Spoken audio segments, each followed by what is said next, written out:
This story is titled, My Fiancée Asked for a Break to Date Her Ex, saying she'd come back if it didn't work, so I made sure she came back to nothing. Hey folks, after lurking around here for what feels like forever, I figured it's time to share what's been going on with me lately. Alright, so here's the deal. My name's Liam, I'm 30, and up until recently, I thought I was marrying the love of my life, Tessa. We'd been together for 4 years, and for most of that time, I was sure we were solid. But now I'm sitting here wondering how I didn't see this coming sooner. Tessa and I met through a mutual friend at a birthday party. She was funny, confident, and had this no-nonsense attitude that I really liked. I'd dated before, but no one clicked with me the way she did. We hit it off fast and moved in together after a year. Things felt natural, like we were on the same page about everything. Careers, marriage, starting a family someday. She was freelancing as a graphic designer, and I worked in marketing, so our schedules kind of synced up. Life wasn't flashy, but it was good.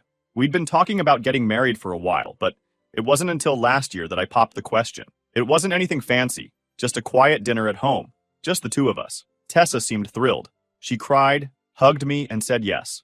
That night, we started planning the future. A fall wedding, a small guest list, and this cozy little venue by the lake. It felt like everything was falling into place. Or so I thought. The first red flags weren't huge, obvious things. They were small, sneaky little cracks that I shrugged off because I didn't want to overthink. For example, Tessa's excitement about the wedding planning started fading after a few months. At first, she was all in, sending me Pinterest boards, scrolling through wedding dresses, and asking me about the little details, like if I preferred tulips or roses for the centerpieces. But then it just stopped. I'd ask her stuff like, "Hey, have you decided on your bridesmaids yet?" And she'd brush it off. "Not yet. I'm still thinking about it," she'd say, over and over again. The same with her dress, the cake, even the music. Every decision we'd been so excited about just became this thing she wanted to delay. "There's still time," she'd tell me. It was like the wedding was an afterthought. At the time, I told myself it was just stress. Wedding planning can be overwhelming, right? Plus, Tessa had a lot going on with her work. I figured she'd snap out of it eventually. What I didn't realize was that her lack of enthusiasm wasn't about the wedding. It was about us. The real slap in the face came one night when we were hanging out with some friends. Someone brought that stupid TikTok game. We listen, but we don't judge. You've probably seen it. It's that game where you answer personal questions, and everyone's supposed to keep a straight face and not judge, although everyone judges. Anyway, everything was going fine until someone asked, "If you could relive one relationship, which one would it be?" Without even thinking, Tessa said, "Oh, probably Dylan." Just like that. Dylan, her college ex, the one who cheated on her. The second she said it, the room got awkwardly quiet. She laughed nervously and tried to backtrack, saying, "I mean, not like I'd actually want to. It's just, a big part of my past." I wanted to call her out right there, but we were with friends, so I let it slide. Later, when we were alone, I asked her about it. "What was that about Dylan? Why would you say you'd relive that relationship?" She just shrugged it off like it was no big deal. "It was a stupid game, Liam. Don't take it so seriously." She smiled and changed the subject. I didn't push it because, honestly, I didn't want to start a fight over something that might have been nothing. But deep down, it stuck with me. After that, her behavior got harder to ignore. She was on her phone more often, scrolling through her messages with this sly little smile. She started making vague excuses about why she couldn't hang out or why she'd cancel plans at the last minute. "Oh, sorry, I just have a lot of work to catch up on tonight," she'd say. Or, "I promised my mom I'd visit this weekend." The excuses weren't exactly suspicious, but they were piling up. It felt like I was suddenly less of a priority. Then came the Friday night that changed everything. I got home early from work, excited to spend the evening with Tessa. I was thinking we could order in and binge watch something, just a low-key night. When I walked in, though, the vibe was off. She was sitting on the couch with her laptop, but she wasn't working. She was just sitting there, staring at the screen, completely zoned out. "Hey, I'm home," I said, trying to break the tension. "You're early," she replied. Like that was a bad thing. I brushed it off and went to the kitchen to start making dinner. But the silence in the house was suffocating. Usually she'd be asking me how my day was or telling me about hers, but tonight, nothing. Finally, I turned around and asked, "Everything okay?" She closed her laptop and looked at me. "Actually, there's something I need to talk to you about." And just like that, my stomach dropped. You know that feeling when you know something bad's about to happen, but you can't stop it?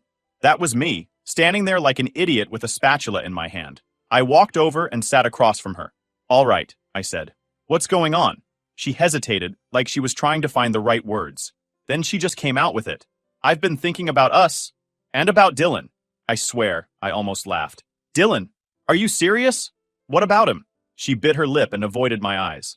I think I need some time to figure things out. I want to take a break to see if there's still something there with him. I couldn't believe what I was hearing. You want to take a break so you can date your ex? Are you out of your mind, Tessa? We're engaged. It's not like that, she said quickly, like she thought she could smooth this over. I need to know if I'm making the right choice with you. And if it doesn't work out, I promise I'll come back. That's when I realized just how deep her audacity ran. She thought I'd sit around and wait for her to figure out if I was good enough. At that moment, something inside me shifted. I didn't blow up, didn't yell. I just sat there staring at her, wondering how the hell I didn't see this coming. I didn't even know how to respond at first. My fiancé, just told me she wanted to take a break to explore things with her ex, Dylan. What do you even say to that? Finally, I managed to ask, so what exactly does this break mean to you? My voice came out calm, way calmer than I felt. She straightened up a little, like she'd been preparing for this conversation. I think we need some space to figure things out. I'll take some time to see if what I'm feeling about Dylan is real, and you can take time to reflect on us too. I couldn't believe the nerve. Wait, I said, leaning forward. You're saying you need to date your ex, but I need to reflect on us? What kind of backwards logic is that? Tessa sighed, like I was the one being unreasonable. It's not about you doing something wrong, Liam. This is about me figuring out what I need. I felt she had rehearsed this. The way she was talking, the way she avoided eye contact, it was like she'd already decided this was happening, and now she just needed me to roll with it. You know this sounds insane, right? I said. You don't just put your fiancé on hold while you go play what if with some guy who treated you like garbage. Her face hardened, and for the first time, I saw just how stubborn she could be. I'm not asking for permission, Liam. I'm telling you what I need. That one hit different. I wasn't just upset anymore. I was angry. I stood up and started pacing, trying to calm myself down. So what, Tessa? You're just gonna pack a bag and head over to Dylan's place? Is that your big plan? No, she snapped. It's not like that. I don't know what it looks like yet, but I need clarity before we move forward. I owe it to myself to know I'm making the right decision. You owe it to yourself, I repeated, laughing bitterly. And what about what you owe me? We're engaged, Tessa. We're supposed to be building a life together. And now you're telling me you need to test drive your ex to make sure I'm good enough? I never said you weren't good enough, she shot back, her voice rising. But if we're going to spend the rest of our lives together, I have to be certain. And right now, I'm not. That was it. It wasn't just that she wanted to explore things with Dylan. It was that she wasn't sure about me. After 4 years together, after all the plans we'd made, she still wasn't sure. It hit me all at once. She didn't even realize how hurtful and ridiculous her request was. She thought this was reasonable, like I'd just sit there while she worked through whatever nonsense was spinning in her head. I stopped pacing and looked at her. Really looked at her. You know what? Sure, I said, my tone flat. Take your break. She blinked, caught off guard by how easily I agreed. Liam, I'm not trying to hurt you. I need space to figure things out. I nodded, keeping my expression neutral. All right, if that's what you need. She hesitated, like she was expecting me to argue, to fight for her. When I didn't, she stood up, grabbed her laptop, and mumbled, I'll stay at my mom's for a bit. This isn't forever. We'll talk when I've had some time. Okay, I said simply. She glanced at me, unsure of how to respond, then disappeared into the bedroom. I could hear her moving around, throwing stuff into a bag. I stayed on the couch, calm on the surface, but my mind was already turning. If she wanted her break so bad, fine. Let her have it. A few minutes later, I heard the front door close. She was gone, probably thinking she'd left me here to wait and wonder. Little did she know, I wasn't going to just sit around. She could have her fantasy, but I had my own plans now. I don't know how long I sat there before I finally snapped out of it. The first thing I did was grab my phone and call my buddy Noah. Noah's been my best friend since college, and he's the kind of guy who doesn't sugarcoat things. If I needed someone to tell me I wasn't crazy for feeling like my entire life had just fallen apart, he was the guy. Yo, what's up? He answered, his voice casual. Tessa wants to take a break to date her ex, I blurted out. There was a long pause. What the hell? He finally said. She said that to your face? Yep, I said, rubbing my temple. She packed a bag and left like it was no big deal. Said she needs clarity. Noah let out a low whistle. Dude, that's messed up. You okay? Not really, I admitted. I don't even know how to process this. 4 years, man. 4 years, and she's still hung up on Dylan. You want me to come over? He asked. We can order some food. Talk it out. Yeah, actually, that'd be great, I said. About an hour later, Noah showed up with pizza. He didn't even wait for me to explain the whole thing. He just listened as I vented about everything. By the time I finished, he was shaking his head. Bro, she's not worth this, he said. If she can't see what she has with you, that's on her. You're better off without someone who's going to treat you like a second option. I nodded, but it didn't make me feel any better. It wasn't just about losing Tessa. It was about losing the future I thought we were building together. I'd pictured a life with her. Marriage, kids, all of it, and now it was just gone. We stayed up late, talking and watching TV, and for the first time in hours, I started to feel a little less like the ground was crumbling beneath me. I didn't have a plan yet, but one thing was clear. I wasn't going to let Tessa keep me on a leash while she figured out what she wanted. The next morning, my phone buzzed. I rolled over, half awake, and squinted at the screen. Tessa, of course. Can we talk? I stared at the message for a moment, my brain still foggy. She wants to talk? Seriously? After everything she laid out, now she wants to play the concerned fiancé? I thought she might have realized how stupid she sounded yesterday. I dragged myself to the kitchen to make coffee. There was no way I was dealing with this nonsense before caffeine. As I leaned against the counter, sipping my coffee, my mind raced. She really had the nerve to come back and act like I was the one who owed her patience. It wasn't anger I felt, at least not anymore. It was more disbelief. How could someone be so oblivious? So wrapped up in their own fantasy that they thought this kind of stunt was acceptable. But I wasn't about to let her see that. No. If she wanted to play this game, I'd play along. Except I wouldn't be the one losing. Finally, I picked up my phone and replied, "Sure, come over later." Short, simple. Let her think she's still in control. A few hours later, there she was, standing at the door like nothing had happened. She looked polished, like she'd spent way too much time trying to perfect that calm, collected look. Her hair was done, makeup flawless. I could tell she'd rehearsed this. She was ready to sell me whatever she'd come up with. I stepped aside and let her in without a word. She walked in like she still belonged here, sitting on the couch like it was any other day. "Thanks for letting me come by," she said softly like she was doing me a favor. I leaned against the wall. "What's up?" She took a deep breath, her hands clasped together like this was some big performance. "I've been thinking a lot," she began. "Here we go. And I think I've come up with a way for us to move forward," she continued, her tone too measured, too rehearsed. I nodded, keeping my face neutral. "All right, let's hear it." "Well," she said, clearly building up to something she thought was genius. "I think the best thing for us right now is to put the wedding plans on hold, just temporarily, while I take the time I need to get clarity on everything. That way, we don't lose the progress we've made, and we can pick things back up once I'm sure about us." I stared at her, waiting for the twist. She wasn't joking. She actually thought this was reasonable. "That's your big plan?" I asked, raising an eyebrow. "Yes," she said, nodding like she'd just solved a world crisis. "It's practical, Liam. We've put so much time, effort, and money into this relationship. I don't want to throw it all away over something that might not even matter in the long run. Something that might not even matter." That phrase kept bouncing around in my head. She was talking about us, our relationship, like it was some investment portfolio she didn't want to write off. I felt a laugh bubble up, but I held it back. "Not yet. Let her keep going." "You're okay with this, right?" she asked, tilting her head slightly, like she was genuinely confused why I hadn't reacted yet. "Sure," I said, shrugging. Her eyes flicked to mine, like she didn't quite believe I'd agreed so easily. "Wait, you're okay with it?" "Yeah," I said, keeping my tone even. "If that's what you need, go for it." She blinked, clearly thrown off. She'd probably expected me to argue, to fight, maybe even beg her to stay. Instead, I gave her nothing. "I just don't want you to think this means I don't care," she added quickly, trying to fill the silence. "I just need some space to figure out what I really want. It's not forever." "Got it," I said, nodding. For a moment, she just stared at me, trying to read my face. But I wasn't giving her anything. Let her stew in her own awkwardness. She stood up, smoothing her hands over her jeans.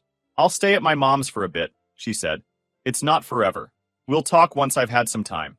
"All right," I said, keeping my voice neutral. She hesitated, like she wanted to say something more. But then she just grabbed her bag and headed for the door. "Thanks for understanding," she said, pausing before stepping out. I just nodded again, keeping my face blank. After she left, I stood there for a moment, wondering how I couldn't see her as a wife anymore. She was gone, figuring out her ex, and she actually thought I was sitting here, waiting for her to figure out if I was good enough to fit into her perfect little fantasy life. But she didn't get it. This wasn't her decision anymore. I walked over to the window and watched her car pull out of the driveway. She was probably feeling relieved, thinking she'd bought herself some time to figure things out with Dylan. Let her think that. The truth was, I'd already made my decision. I wasn't going to argue, wasn't going to fight for someone who thought it was okay to keep me on the back burner while she explored her doubts. She could have her break. she could have Dylan. I was done playing along. The funny thing is, I didn't even feel angry anymore. I felt free. It was like a switch had flipped in my head. All this time I'd been worried about what she wanted, what she needed, how I could fix things. But now it was about me. I sat down on the couch. I could already hear her voice in my head, weeks or maybe months from now, trying to spin her way back in. I made a mistake, Liam. I needed clarity, but now I see what I really want. Too late. Life doesn't work like that. I had no intention of sitting here, pining for her to come back. This wasn't about playing games or getting even. It was about moving forward. She'd made her choice, and so had I. I spent the next week setting things in motion. This wasn't about revenge. It was about clearing out every trace of her and taking back control. I started with the wedding plans. I grabbed my laptop and canceled everything. The venue, the photographer, the caterer. It all had to go. Some deposits were non-refundable, but who cares? It wasn't about the money. It was about closing this chapter for good. As I clicked through the emails, I couldn't help but smirk. She probably thought I was sitting at home, heartbroken, crying, waiting for her to know I'm better than her ex and come crawling back. She had no clue I was wiping her out of my life one email at a time. Then, the house. Funny thing, Tessa always acted like it was our home. She picked the paint colors, nagged me about throw pillows, and even insisted on those god-awful curtains in the living room. But here's what she never seemed to grasp. The house was mine. My name on the deed, my money in the mortgage. I called my buddy Noah, who hooked me up with a real estate agent. Within days, I had the paperwork ready to list it. My plan was simple. Sell the house, move on, and leave Tessa with absolutely nothing to come back to. She wanted space to figure out her life. She could do that from scratch. One part was almost too satisfying. Tessa had left all her stuff behind when she walked out. Clothes, books, and those ridiculous live, laugh, love signs she insisted on putting everywhere. I boxed it all up and drove it to her mom's place. No heads up, no texts. I just left it on the porch with a note. Here's your stuff. Good luck with Dylan. Was it petty? Maybe. Did I care? Not one bit. Then I sat there and waited. As expected, a week later, my phone buzzed. It was her. Can we talk? I think we need to clear the air. I laughed out loud. She must have realized her little fantasy with Dylan wasn't all it was cracked up to be. I couldn't resist seeing how this would play out. Sure, I replied. Come by tomorrow. The next day, she showed up, and the look on her face was priceless. She stepped inside and froze, her eyes darting around the bare walls, the empty shelves, the moving boxes stacked in the corner. What's going on here? She asked, her voice trembling. I'm selling the house, I said casually as if I'm talking to a neighbor, leaning against the counter. Her jaw dropped. You're what? Selling our house? It's not our house, Tessa, I said, letting that sink in. It's mine, and I don't need this much space anymore. She stared at me like I'd slapped her. Why didn't you tell me? Why would I? You left, remember? I said, keeping my tone calm. Her face went pale. Wait, so you've been planning this? You're just moving on? I shrugged. What else was I supposed to do? Sit around and wait for you to come back? She shook her head, her voice rising. Liam, no. That's not what I meant when I said I needed time. I didn't think you'd... Didn't think I'd what? Take you seriously? I interrupted. You said you needed space to figure out if you wanted me or Dylan. So I gave it to you. She took a step closer, her voice trembling. But I didn't mean it like this. I thought you understood. I wasn't ending things. I just needed clarity. I laughed, shaking my head. Clarity? Tessa, you didn't want clarity. You wanted a safety net. You thought you could run off, test the waters with Dylan, and then waltz back here like nothing happened. Sorry, but that's not how it works. Her composure completely cracked. Liam, please, I made a mistake. Dylan, he's not what I thought. He hasn't changed. I was stupid. I see that now. Please, don't do this. Don't throw us away. I crossed my arms, meeting her tear-filled eyes with a steady gaze. You're right about one thing, Tessa. You were stupid, but not just for running back to Dylan. You were stupid for thinking I'd let you treat me like a backup plan. She grabbed my arm, her voice desperate. I wasn't. I swear. I panicked. I was scared. But I know now that it's you. It's always been you. Please, we can fix this. We can still get married. I yanked my arm away, shaking my head. No, we can't. You made your choice, Tessa. You chose doubt. You chose Dylan. And now, I'm choosing me. Her face crumpled, and she started sobbing. Liam, please. I'll do anything to fix this. It's too late, I said firmly. You broke this. You don't get to come back and pretend it never happened. She stood there, shaking, tears streaming down her face. Finally, realizing there was nothing left to say, she turned and walked out the door. And with that, Tessa was out of my life, or so I thought. I sold the house, moved into my new apartment, and started putting everything about her behind me. I wasn't bitter. I just didn't have the energy to keep dragging her baggage along. I thought I'd handled it cleanly, that we'd moved on separately. But Tessa? She wasn't done, and when she made her move, it wasn't head on. The first sign something was off came in a phone call from my mom. I'd barely said hello before she launched into it. Liam, why am I hearing from Aunt Sharon that the wedding is canceled? Is this true? I froze, the words catching me off guard. The only people who knew the wedding was off were me and Tessa. I hadn't even told my family yet because, frankly, I didn't want to deal with their reaction. But now the news was out. Where did Aunt Sharon hear that? I asked cautiously, already suspecting the answer. From Tessa's mom. She's been telling everyone that you called off the wedding. Apparently, Tessa is heartbroken, and you're being unreasonable. I nearly dropped the phone. Heartbroken. Unreasonable. The audacity of her spinning this like I was the bad guy was almost impressive. She had been the one to walk away, the one who wanted to figure things out with her cheating ex. And now she was painting me as the villain? Mom, that's not what happened, I said, trying to keep my voice calm. Tessa and I aren't together anymore. She made her choice and I moved on. Well, you need to do some damage control, she said, her tone sharp. Half the family is talking about this, and they all think you blindsided her. Damage control. That's what it came to now. Not only had Tessa managed to worm her way into my family's conversations, but she'd turned the entire thing into a pity party for herself. I should have let it go. I should have chalked it up to her being petty and left it at that. But when I got a call later that same day from my boss, I realized this wasn't just a family issue anymore. Hey Liam, I wanted to check in, my boss said cautiously. Is everything okay? I heard from a friend of mine. Apparently your ex is going through a tough time, and she mentioned your name. My ex mentioned my name? At work? She didn't give any details, but you know how these things spread. Just making sure it's not going to cause distractions here.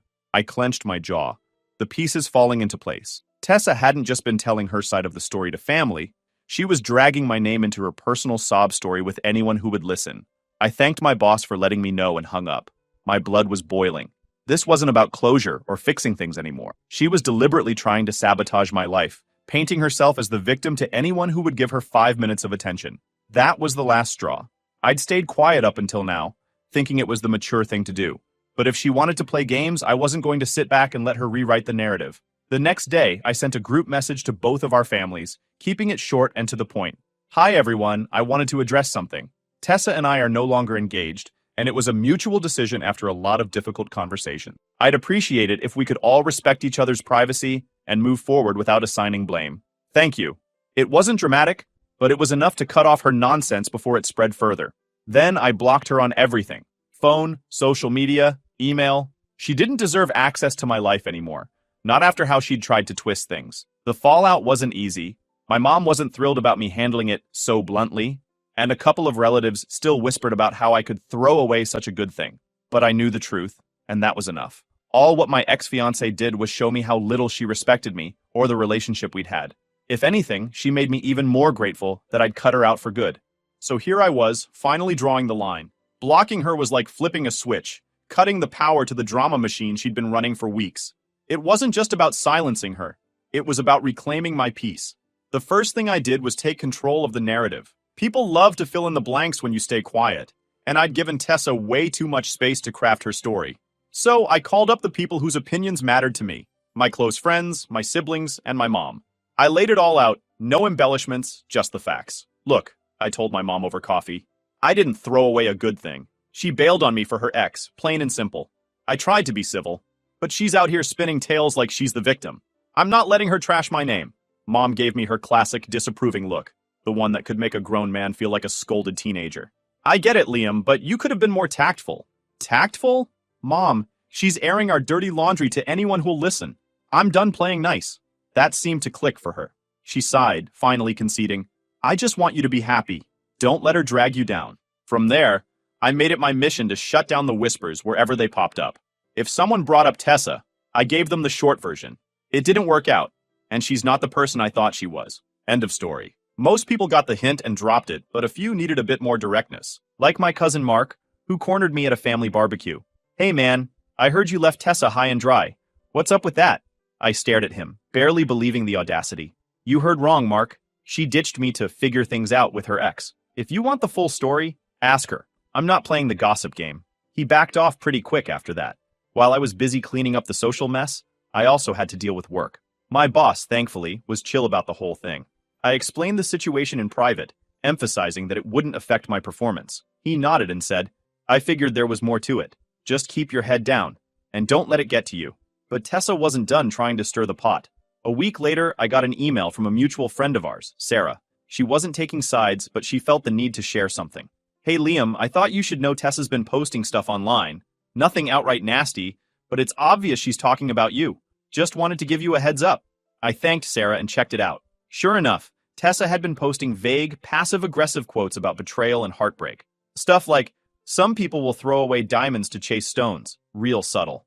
At first, I was tempted to respond, to call her out for the nonsense. But then I stopped myself. Why stoop to her level? She wanted a reaction, and I wasn't giving her one. Instead, I reported her post for harassment and moved on. That was the real turning point for me, realizing I didn't owe her or anyone an explanation anymore. My life wasn't a public forum for her to dissect and manipulate. If she wanted to live in the past, that was her problem, not mine. One night, sitting with my buddy Jake, he said something that really stuck with me. Man, you dodged a bullet. Imagine if all this came out after you were married. You're better off, trust me. He was right. As painful as it had been, breaking things off with Tessa, before we tied the knot was the best thing that could have happened. It wasn't just about avoiding the drama. Being with her had blinded me to what I really wanted in a partner. Someone who had my back, not someone who'd turn on me the second things got tough. By the time a few months had passed, Tessa's antics started to fade into the background. People moved on, and so did I. The family stopped bringing her up, the whispers at work died down, and her online posts eventually dried up. It was like she finally realized she couldn't keep milking the situation for sympathy. I'd like to say I forgave her, but honestly, I didn't. And that's okay. Not every wrong has to be forgiven to be left behind. I don't hate her. I just don't care anymore. The real closure came when I realized I wasn't waiting for her to apologize or for people to see my side. I was living my life for me, not for anyone else's validation. So I guess all I want to say is that sometimes the hardest decisions are the ones that save you. Cutting ties with Tessa wasn't easy, but it was necessary. It taught me to trust my gut, to stand up for myself, and to never settle for less than I deserve. Looking back now, I don't regret a thing. I'm in a better place, mentally, emotionally, and even physically. Life's too short to waste on people who don't value you. And if I've learned anything, it's this. The best revenge isn't getting even. It's living well. And with that, this chapter of my life is officially closed. Thanks for sticking until the end.